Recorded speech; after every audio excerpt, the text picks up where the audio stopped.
매일 성경 큐티 힌트 2024년 9월 17일 열왕기하 8장 16절에서 29절까지 말씀.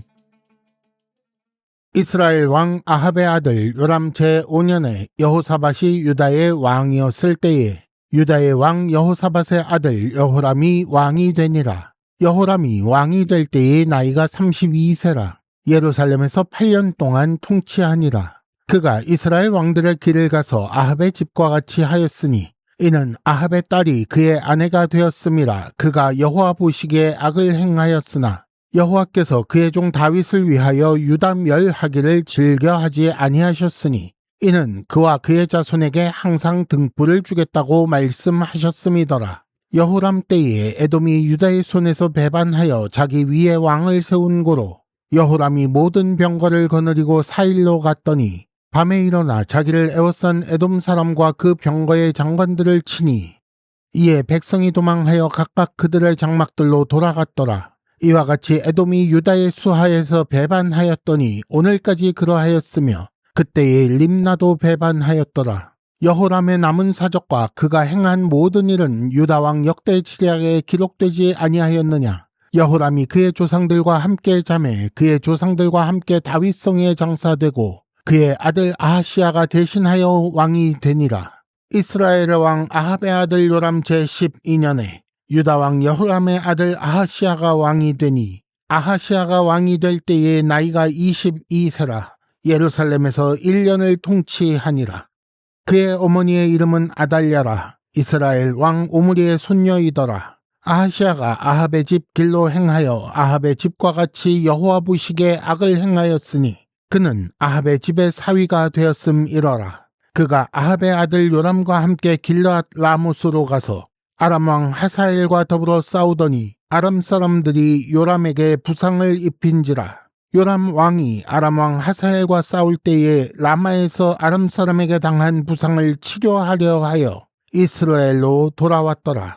유다의 왕 여호람의 아들 아하시아가 아합의 아들 요람을 보기 위하여 내려갔으니 이는 그에게 병이 생겼음이더라.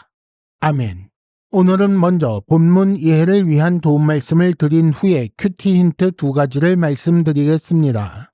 첫째, 하나님은 끝까지 신실하십니다. 그래서 징계하십니다. 둘째, 아하시아가 빠진 덫은 마치 개미지옥 같습니다.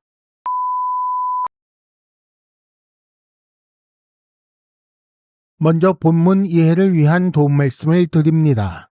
첫째, 오늘 말씀에 나오는 북이스라엘과 남유다 왕들에 대해 정리해 봅시다. 16절에 이스라엘 왕 아합의 아들 요람이라는 사람이 나오는데 1장 17절에서 볼 수 있는 것과 같이 이는 아하시아 다음 왕인 여호람을 말하는 것입니다. 여호람이라는 이름을 요람이라고 음력한 것입니다.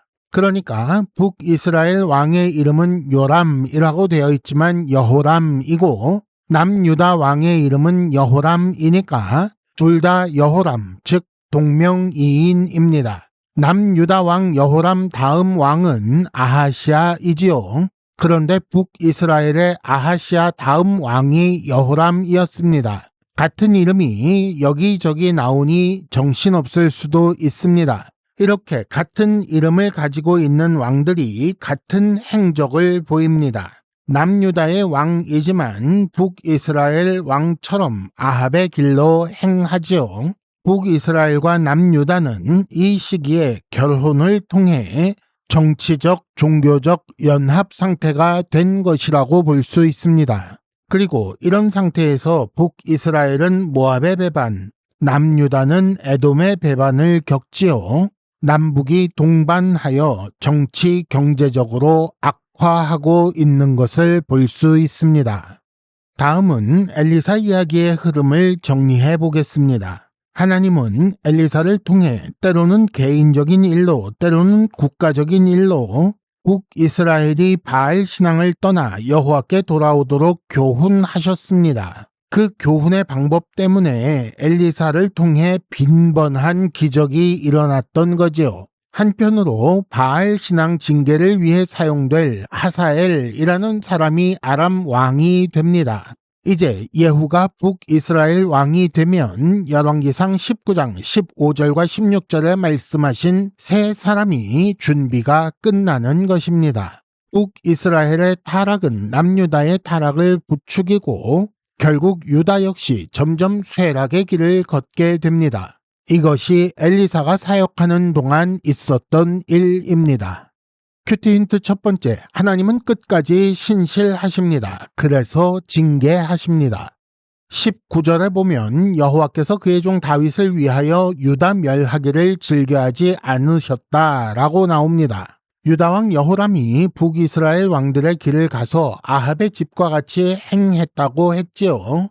이는 악한 일이기 때문에 하나님께서 유다를 멸하셔도 유다로서는 할 말이 없는 것입니다. 하지만 하나님은 다윗과 맺은 언약에 끝까지 신실하셨고 그래서 유다 멸하기를 즐겨하지 않으신 것입니다.